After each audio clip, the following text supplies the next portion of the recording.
Picture this. You are standing in the shadows of a grand ancient hall, and the air is just thick with dust and the smell of raw stone. Yeah, real heavy, oppressive atmosphere. Exactly. And at the far end, elevated way above this absolute sea of human suffering, stands the king. He is imposing, completely unmoving, and he's leaning heavily on this thick, gnarled wooden staff. Right, just looming over everyone. Yeah, and all around him you have thousands of these massive, fearsome laborers, conquered tribes, basically, from these harsh mountain regions, and they are just breaking their back. Hauling monolithic stones. Yes, hauling stones, erecting towering monuments, muscles straining to the point of tearing, and they are absolutely terrified to even, pause to wipe the sweat from their eyes. Because of the king. Because the king's watchful, unblinking gaze is fixed right on them, and days pass like this, then weeks, then months, and the workers, they don't dare stop for a single second. Not for a moment, yeah. But what they don't know, and what the royal court doesn't know, what literally nobody in this entire sprawling empire realizes, is that the king has been dead for a very long time. It is such a haunting, almost, surreal image to drop you into right away. It really is. Because the man on the throne is entirely lifeless. He's a corpse. And he is kept upright only by the rigid, unyielding support of that wooden staff wedged under his arm. Just a prop, basically. A prop holding up a phantom. The entire system, this terrifying apparatus of forced labor and immense productivity, is being driven by absolutely nothing. Right. And it only ends when a tiny, practically invisible termite, which has been, slowly and emphatically eating its way through the wood of the staff. From the inside out, right? Yes, from the inside out. When it finally hollows the core completely, the staff simply snaps. The dead king's body crashes violently to the stone floor. And in just a single fraction of a second, that grand, terrifying illusion of absolute power just shatters into a million pieces. It's crazy. And today we are immersing ourselves in the philosopher Allama Parwez's deeply rational socioeconomic analysis of Surah Saba, focusing specifically on verses 14 through 21. Which is such a fascinating section to unpack. It is. And right off the bat, we have to establish the fundamental mission of this deep dive. Because if you are familiar with the story of King Solomon and the Queen of Sheba from, traditional folklore. Or medieval exegesis, yeah. Right. You probably know it as a tale steeped in literal magic. Like you picture Solomon controlling supernatural demons made of smokeless fire. Wielding magical rings, commanding the wind, talking to birds. All of that. Exactly, all the cinematic stuff. But Parwez takes a completely different path. He strips all that supernatural folklore completely away. He does. And he argues that reading this as a fairy tale completely neuters its actual warning. Yes, he presents this fiercely rational reading of the text. He argues that the story of Solomon and the termite is actually this precise, devastatingly accurate parable about human institutions. About governance, the life cycle of authority, all of it. Yeah, and the linguistic groundwork Parwez lays down here, it completely shifts the paradigm. It really does. Yeah. Because he approaches the Arabic language not as a vehicle for, magical realism, but by focusing on its profound metaphorical depth. Right, the real-world application. Exactly. So when we talk about this termite and the staff in the context of a dead king, we are actually talking about the architecture of institutional authority. Okay, so break that down for us. What is the staff? So the stack represents the administrative structure. It's the rule of law, the standard operating procedures, the entire systemic apparatus that a visionary leader puts in place to hold up the state. Okay, that makes sense. And the termite? The termite isn't a literal bug. It represents internal corruption, institutional rot, and the slow, silent hollowing out of that robust system by weak, incompetent, or maybe just self-serving successors. Man, I love how visceral this is, because you think about, a massive legacy corporation today. Oh, absolutely. Or a sprawling government bureaucracy. Right. And from the outside, looking at the stock price or just the sheer number of employees, it looks totally invincible. The branding is everywhere. Yeah, the branding is ubiquitous. The workers are frantically filling out spreadsheets and hitting quotas, terrified of the boss. Just like the laborers in the story. Exactly like them. But inside, at the executive level, the visionary leadership that actually built the machine is long gone. The company is essentially a corporate corpse. A corporate corpse. That is the perfect way to put it. It's running purely on the sheer momentum of its founder. It's being propped up by the staff of old procedures and brand recognition, while the executives are they're just coasting.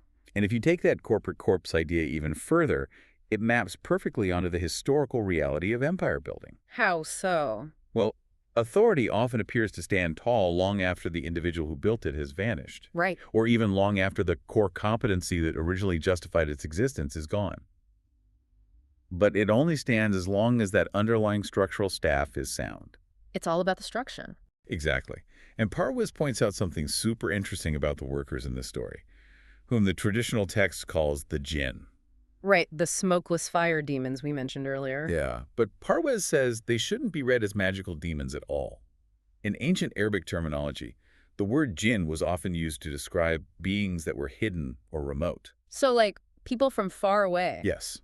In this context, fiercely strong, rebellious, and untamed mountain tribes that had been subjugated by Solomon's expansive empire. Oh, wow. Okay, that grounds it completely in reality. It does. These tribes are forced into grueling labor, and they only obey because they believe the system is still watching them. They're controlled entirely by the illusion of continuous, unbreakable power. Precisely. They don't know the king is dead, but the termite is always eating. The termite is the nepotism, right? The deferred maintenance. Yeah, the middle manager's hiding bad numbers from the board. It's always eating, and it's completely hidden from the worker's view.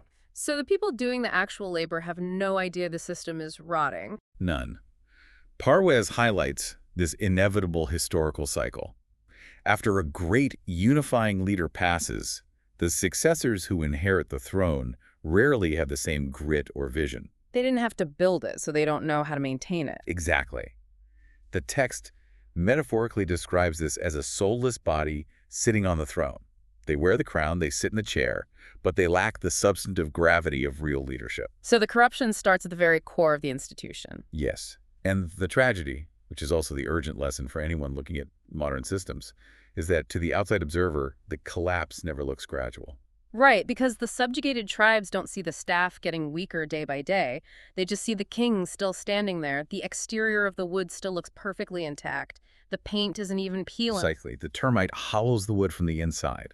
So when the system is finally too hollowed out to support its own administrative weight, the fall is sudden, absolute, and total. It's like one day the stock is at an all-time high, the next day it's a catastrophic bankruptcy. Or one day an empire is dictating global terms, and the next day its borders are completely dissolving.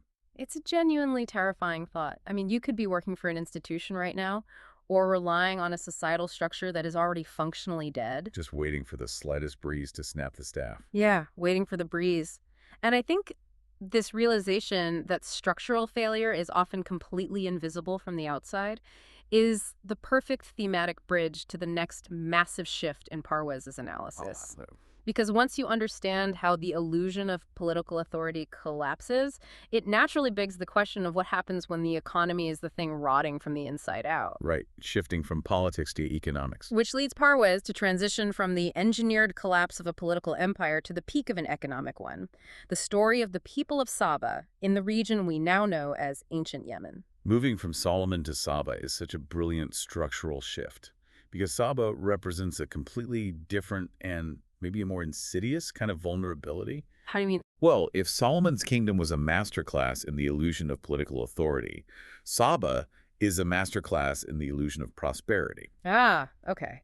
Because historically, the Sabaeans were incredibly wealthy. Staggering generational wealth. Yeah. They controlled the legendary spice and incense routes. The text describes Saba as having a model economy. They were gifted with two incredibly lush, sprawling gardens stretching to the right and to the left of their valley. Yes, and the specific phrase used in the text to describe the zenith of their society is baldatun tayyibatun warabun gafur. Okay, let's break down the mechanics of that phrase, because I know Parwiz is very particular about etymology and getting to the root of these words. He absolutely is. So baldatun tayyibatun generally translates to a pure, good, or prosperous land.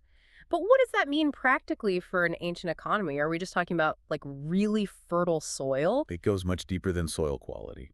A baldatun tayyibatun implies an economy that is not just yielding abundant agricultural results, but is pure in its actual mechanisms. Pure in its mechanisms, so like ethical? Yes.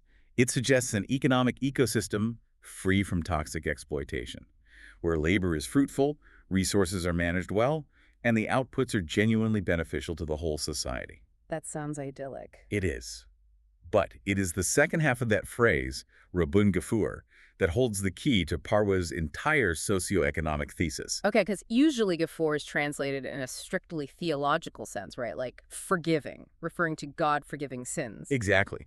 And Parwes pushes back hard on leaving it as an abstract theological concept. Hmm. The root of Gafoor is Gafara. And what does Gafara literally mean? It literally means to cover, to protect, or to shield. Okay, sure. So in Parwes's socioeconomic reading, a Rabun Gafoor implies a system of protection, a robust societal safety net. So it means their society wasn't just rich, it was actually secure. Precisely. They had built an infrastructure that shielded its citizens from famine, from drought, from extreme poverty. And their agricultural economy was anchored by massive feats of hydrological engineering, right? Like the famous Marib Dam. Yes, the Marib Dam was central to this. Their system was so remarkably robust that they became the ancient world's premier supply chain powerhouse. Supplying markets continuously all the way up the Arabian Peninsula right through to Palestine. They were basically the Amazon of antiquity. The Amazon of antiquity, I love that. Yeah. But this is where Parwes takes our standard, everyday understanding of wealth and completely flips it on its head. He really does. Because usually, if a society is rich, if a country has a booming GDP, low unemployment, massive exports, we equate that with success. We think they won the game. Yeah, we think God loves them, or at least the invisible hand of the market loves them. But Parwes argues vehemently that prosperity is not the reward. Prosperity is the test. Prosperity is the test. That paradigm shift is just, it's profound. It is the crux of the entire narrative. We are so culturally and psychologically conditioned to view poverty, disease, or war as tests of patience and survival. Right, obviously those are tests. But Parwes insists that wealth simply creates the conditions under which a society's true character is finally revealed. Abundance is an exam. And historically speaking, it might be a much harder exam for a civilization to pass than scarcity. Okay, now I have to challenge this premise a bit, because my instinct says this sounds kind of counterintuitive. How so? Well, passing the survival test of poverty, where you are literally just trying to pull your family out of starvation, fighting for every scrap of resource, that feels incredibly high stakes and difficult. Oh, it is. It requires immense resilience. Right. So how does a civilization pass the exam of abundance? What does it even mean to fail at being rich? That's the perfect question. Because isn't hoarding resources during a time of plenty just basic evolutionary biology, like you store the fat for the winter? The evolutionary argument is exactly the trap the people of Saba fell into. Oh, right. Yes. Parwes makes a vital distinction here between individual survival and civilizational survival. Yes, squirrel away nuts for the winter for yourself.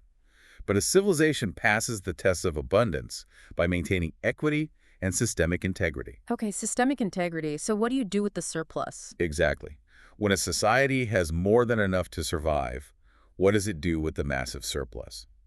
A civilization passes the exam when it recognizes that true long-term security requires maintaining the system that protects everyone. That Rabban Gafoor we were talking about. Exactly, the protective structure. So it's about treating the surplus not as a personal high score, but as a maintenance fund for the society. Precisely. You fail the test when the elite decide that the abundance is exclusively their own private reward. When they start cashing out. Yeah. When they start hoarding the output, they inevitably stop investing in the common good. They forget that their individual wealth relies entirely on the health of the collective infrastructure. Right, because in an agrarian society heavily reliant on irrigation, you don't survive a drought just because you have gold in your vault. No, you survive because the communal dam holds water. Which brings us perfectly to the actual mechanics of their collapse. Because the people of Saba, despite having this absolute paradise of an economy, failed the exam catastrophically. They absolutely bombed the exam. The text notes they turned away. And the result of that turning away was the legendary flood of Aram. Their great, magnificent dam, the literal engine of their prosperity, burst. And overnight, those two lush, sprawling gardens were utterly decimated. Replaced by bitter, thorny bushes and meager, useless tamarisk vegetation, it was total devastation. And this is where Parwes's rational framework is incredibly sharp. Let's get into that, yeah. Because if you look at traditional folklore-heavy readings, this flood is almost always framed as a random magical lightning strike of divine retribution. Like God looked down, saw they were ungrateful, got angry, and magically snapped the dam in half to teach them a lesson. Exactly. But Parwes categorically rejects this magical thinking. He insists we must view the flood of Aram as a deeply rational, entirely engineered collapse. Engineered collapse, meaning the disaster wasn't something done to them, it was something they actively did to themselves through systemic negligence. Yes. The flood is the lawful, natural, and mathematically inevitable result of a society that starts maintaining its collective systems. Right, it's just physics. Exactly. Yeah. In Parway's view, the laws of nature physics, hydrology, sociology, these are the actual laws of God. So if you build a massive complex dam to hold back millions of gallons of water for your agricultural empire, the physics of gravity and water pressure do not care about your past successes. They don't care at all. They do not care about your GDP, and they certainly do not care how divinely favored you think you are. Right, water pressure doesn't read your stock portfolio. It just pushes against the masonry. It just pushes. And if I recall the historical mechanics of the Marib Dam, this wasn't just like a simple wall of dirt. Oh, far from it. It was a massive feat of engineering with complex sluice gates, spillways, and a constant need for desilting. It required an army of workers doing grueling, unglamorous, daily labor just to keep the sediment from building up and cracking the stone. Exactly. And that daily, unglamorous labor costs money. Right. You have to pay the workers. It requires paying workers, diverting resources from luxury goods back into the dirt, literally. The physical dam in this story is the perfect, tangible metaphor for moral and societal infrastructure. Because they were chasing quick, exponential wealth. They wanted maximum agricultural output with minimum financial input. So to increase their profit margins, they stopped funding the maintenance. They neglected the literal physical masonry of the dam. It's the ancient equivalent of technical debt in software engineering. Oh, that's a great comparison. You know, when a tech company wants to push out flashy new features to please the shareholders, so they tell their engineers to stop worrying about the back-end server infrastructure or the security protocols. Right, ignore the back end, just make it look good. Yeah, the app looks amazing, the profits soar, but the code is held together by digital duct tape. And eventually the server crashes, all the data is lost, and the company blames a glitch. That is a phenomenal analogy. And Parway points out that this intentional neglect of the foundational infrastructure is actually a manifestation of kufr. Kufr. Now, in modern religious parlance, we usually translate kufr simply as religious disbelief or heresy, right? We do. But if we dig into the linguistic roots, kufro means to cover up, to conceal, or to be profoundly ungrateful. So it's not just about not believing in a deity, it's an active verb. Yes, it is the active denial of reality. By ignoring the strict natural laws that required them to maintain the dam, and by being violently ungrateful for the collective integrated system that gave them their wealth in the first place, they committed kufr. Kufr against the laws of nature. Exactly, against the laws of nature and the laws of social cohesion. The destruction of Saba wasn't an arbitrary emotional punishment from the heavens. It was the inevitable cause and effect consequence of their own deferred maintenance. Man, the relevance of this to our modern world is almost staggering. It's everywhere. Think about what happens when a modern society decides to stop investing in its bridges, its power grids, its water treatment plants. We see it all the time. Or taking it a step further into social infrastructure, its public health systems, its schools, its social safety nets. This happens because a few people at the top are hoarding the wealth, lobbying for massive tax cuts, and dodging the costs of civic maintenance. Yep, starving the system. Then a massive winter storm hits. The neglected power grid completely fails. The poorly maintained bridge collapses. A pandemic overwhelms an underfunded hospital system. Then what did people say? Everyone throws their hands up, the politicians go on television, and they call it an act of God or a once-in-a-century unforeseen disaster. Right, but Parway is looking across the centuries, pointing at the rubble of the Marib Dam, saying, no, it wasn't an act of God, it was entirely man-made. You starved the maintenance budget, and gravity collected the debt. Gravity always collects the debt.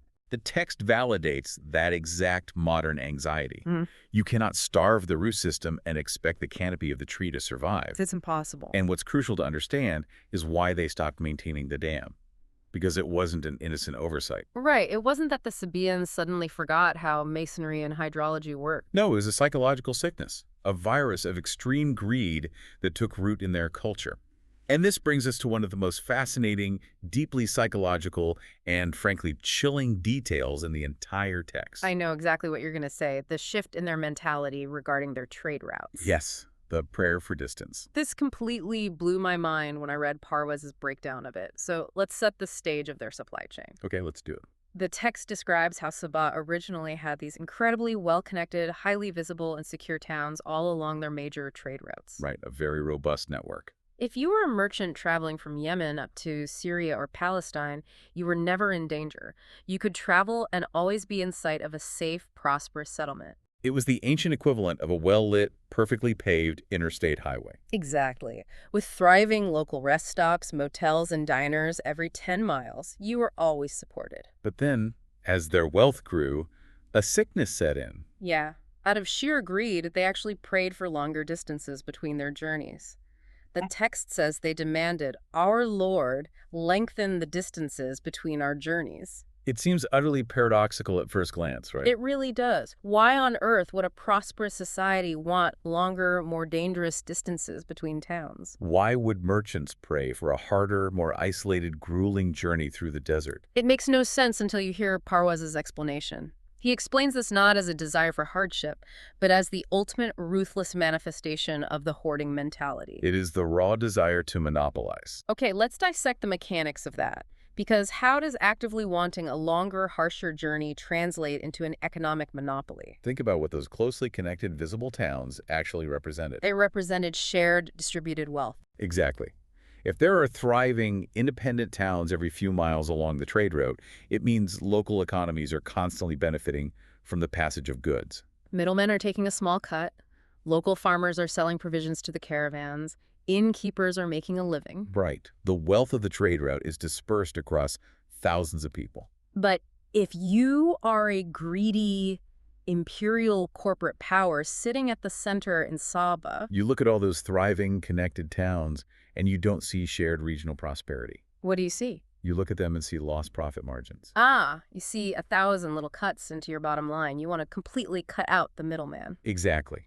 You want to expand your imperial reach, bypass all the local communities, and hoard the entirety of the profit for the central elite. So you actively want the journey to be long, desolate, and punishing. Yes, because then only the most massive, obscenely well-funded caravans, your caravans, can afford the logistics to survive the trip. You price everyone else out of survival. You are actively wishing for the destruction and starvation of the integrated local communities just so your central hoard can grow a few percentage points larger.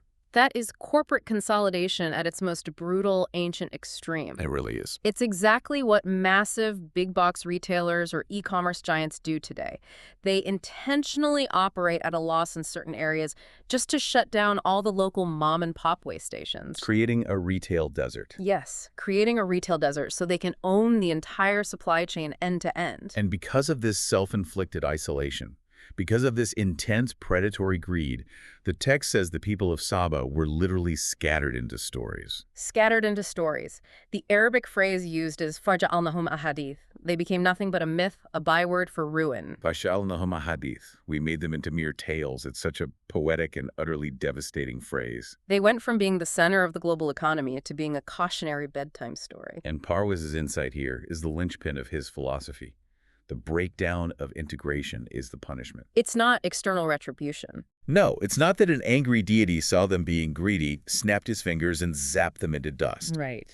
It's that when a society divides itself to protect individual wealth, when it deliberately destroys the local connections and mutual dependencies that bind people together, It loses the very connectivity that made it prosperous and safe in the first place.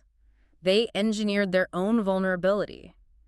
By praying for longer distances, by isolating themselves from the broader community of survival to maximize profits, they isolated themselves right into extinction. that's exactly what happened. Because when the dam finally broke, there was no network of friendly towns to help them. No neighbors to take in the refugees. They had starved them all out. They got exactly what they asked for. They wanted distance, and they received absolute terminal fragmentation.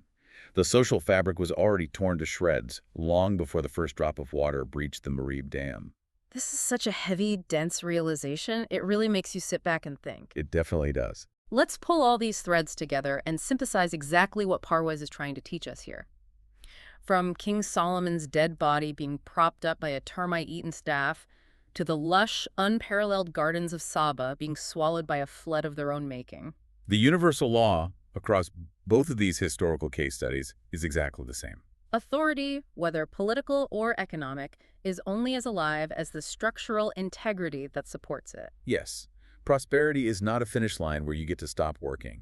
It is a relentless, ongoing exam. Neglect of the common good is fatal. And collapse is never a random act of the cosmos. It is deeply mathematically systemic. Entirely systemic. And to fully grasp the gravity of Parwez's synthesis, we absolutely have to look at his final, vital contribution to this narrative. Which is such a crucial piece of the puzzle. It involves the concept of Iblis, or Satan, as mentioned in the concluding verses of this passage. Right. The text states that Iblis found his assumption about the people of Saba to be true, and they followed him, except for a small group of believers. Now, once again, traditional folklore would have us imagine a literal, supernatural monster with horns swooping down and whispering magic spells into the ears of the Sabaean elite. Forcing them to break their dam and hoard their wealth. Right.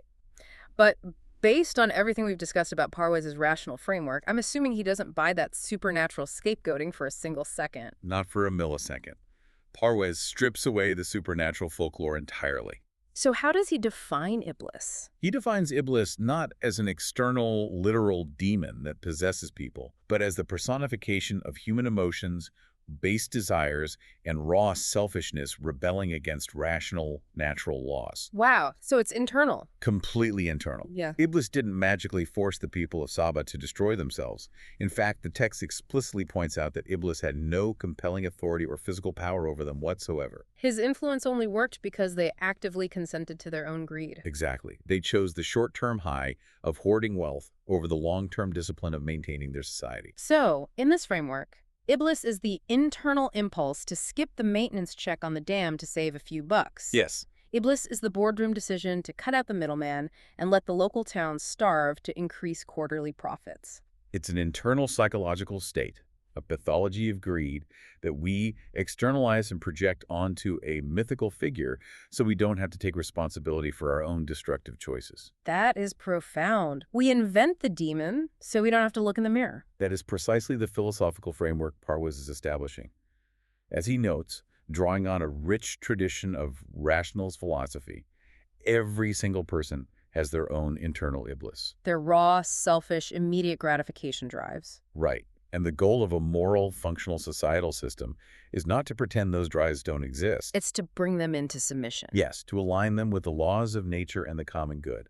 The tragedy of Saba is that they let their internal Iblis take the wheel. They consented to their own worst impulses. And they built an entire economic model around that selfishness. The cosmic ledger always collects. That seems to be the ultimate, inescapable takeaway here. It is unavoidable. You can build the greatest empire the ancient world has ever seen. You can possess the most sophisticated, sprawling supply chain. You can have wealth that stretches from the southern tip of Yemen all the way to Palestine. But ingratitude carries a bill. And in Parwez's rigorous vocabulary, ingratitude doesn't mean failing to say thank you. It manifests as the tangible physical neglect of your society's infrastructure and the deliberate economic starvation of your community. And that carries an inevitable, unpayable bill. Gravity always wins. The dam always breaks if you don't fix the cracks. The laws of cause and effect are completely indifferent to your past glory. They don't care how many statues you've built or how much surplus grain you have in your silos. The very moment you begin to believe you are above the unglamorous work of maintaining the system begins to fail. The termites start eating. We've spent this time digging through the ruins of ancient empires. We've talked about dead kings, shattered dams, and the ruthlessness of ancient trade routes. But don't leave this in the past. No, definitely not. Yeah. Look around at the institutions, the legacy companies, the local governments, or even the community structures you rely on right now, today. Think about the places where you work, the systems that govern your daily life. It's all connected. What is the staff in your world that looks completely solid from the outside, but might actually be running on nothing but the momentum of a dead visionary, while the termites work quietly in the dark? Keep an eye out for the termites.